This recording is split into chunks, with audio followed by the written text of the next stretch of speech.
This video has everyone talking this morning. A fight between students at a middle school basketball game erupts into a riot. Dozens of officers were on scene and 9 kids were arrested.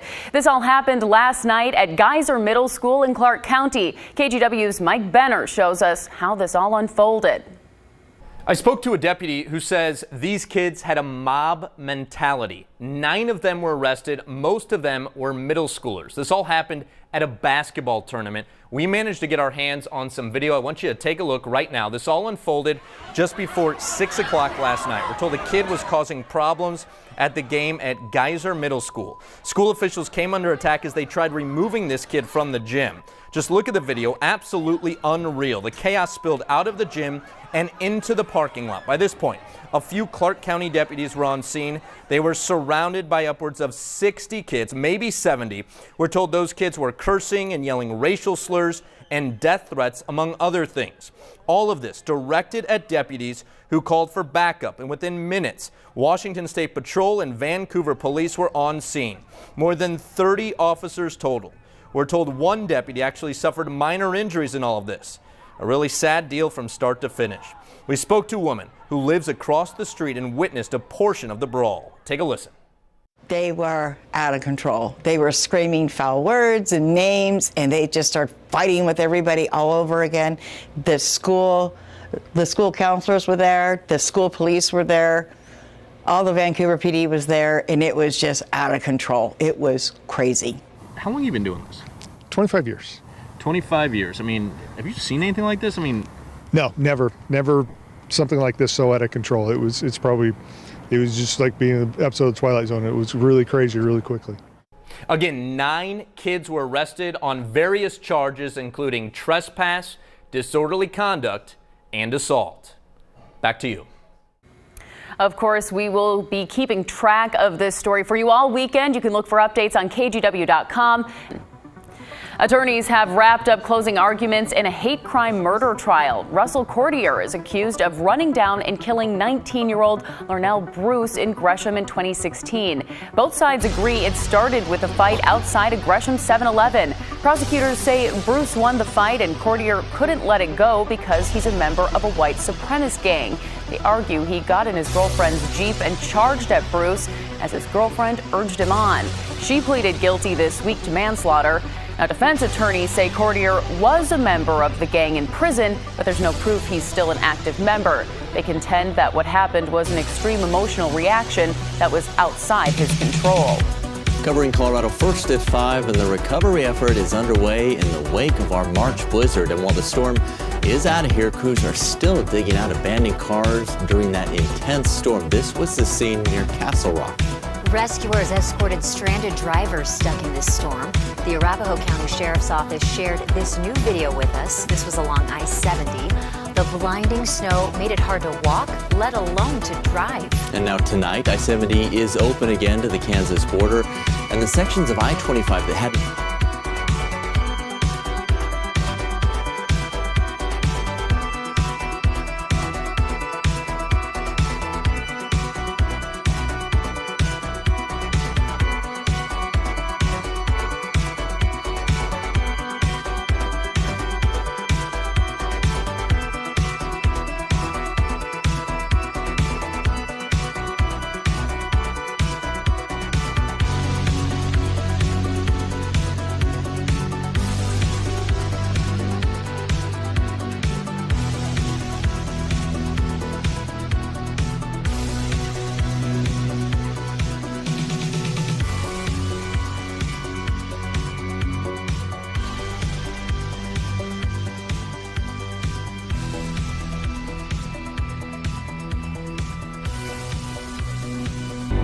That's a little too close for comfort, lady. Oh, damn.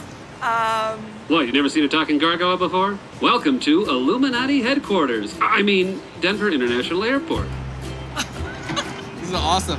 Hello? Do I know you?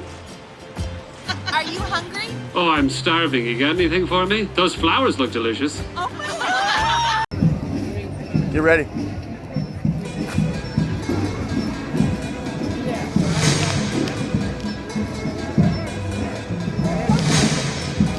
Mask comes off.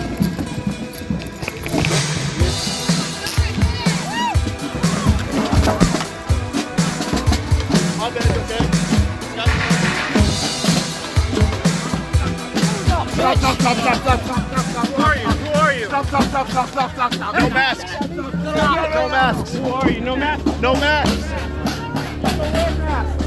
Stop. We don't wear masks. You wear a face. Identify yourself. You're. Who are you? Stop. Stop.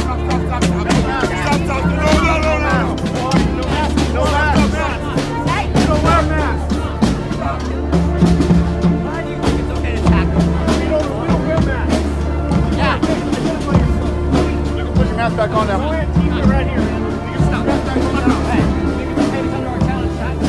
No masks. No more masks. No toilet. No masks. It's a safe event. It's a family event. Take off your mask. You're scaring people. Yeah, you should be scared when you come to tackle people.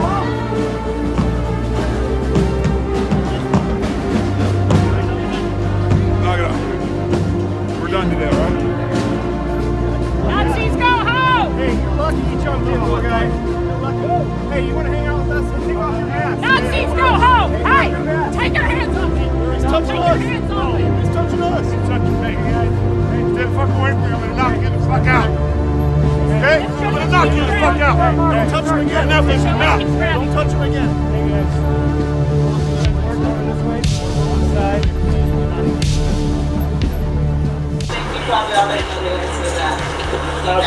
Well, Your Honor.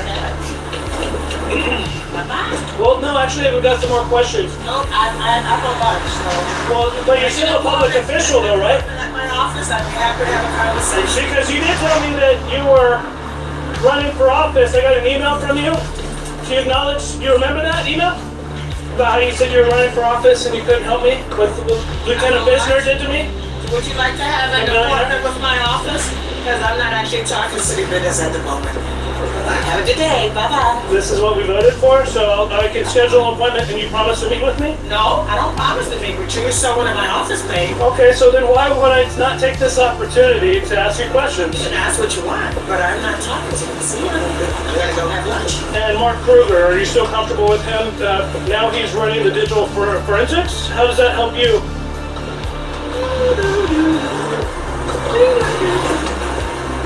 Good day in the neighborhood. Good day in the neighborhood.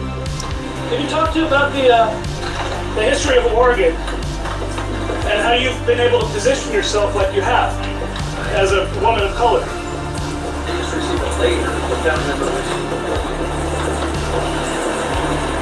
Because you know that is it all dancing? Singing and dance? So Have a good day.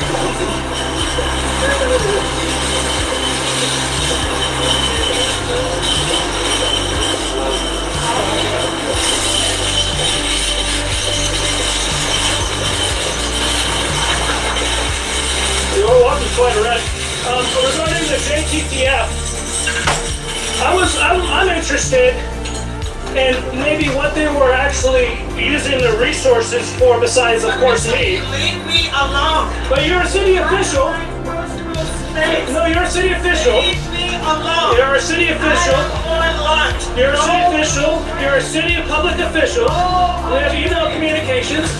Excuse me, sir. It's okay. What are you doing? All this is body language. What are you doing? Oh my God. What do you think you're doing? You can't. Pros and cons, Ryan. Well, it could open the door to a future restriction on porn, but the measure itself is mostly symbolic. Declaring a public health crisis doesn't actually change any laws. It's just an important first step in the government recognizing porn as a problem. Like the tobacco industry, the pornography industry has created a public health crisis. Republican Representative Michelle Udall of Mesa is explaining why she thinks pornography rises to the level of a crisis in the Grand Canyon state. Pornography's influence on popular culture has created an intolerable situation that impinges on the freedoms and well-being of countless individuals. Pornography is used pervasively, even by minors. Udall and several others lobbying a committee on health and human services with very personal stories. I would just like to make a statement regarding the effects of my husband's pornography use. Let's talk about what it's doing to children and on campuses in schools. And the majority of this committee agrees porn is changing our culture. I saw a television commercial, bring it up, where a man is standing in the mirror. San Jose, but it appears he didn't stay away. It's scary, it's creepy. San Jose police say home surveillance video captures Mark Verigay walking up to a home in the nude, knocking on the door and looking through a window on 2 separate occasions in the last few weeks. But the third time, and it shows again this individual, very, very similar, in the dress, in a purple dress. He is wearing a dress. All 3 times he smokes a cigarette. Tonight, police announced they'd captured the suspected naked peeping Tom. It's very, very unnerving. But this is not the first time Verigay's been accused of peeping and prowling. In 2017, KPIX5 obtained surveillance footage from another San Jose neighborhood of a suspect repeatedly going to a home in the middle of the night in women's underwear, sometimes high heels. A law enforcement source told KPIX5 that man, Mark Verigay. But what's more, the victim in the 2017 case told KPIX5 she was Verigay.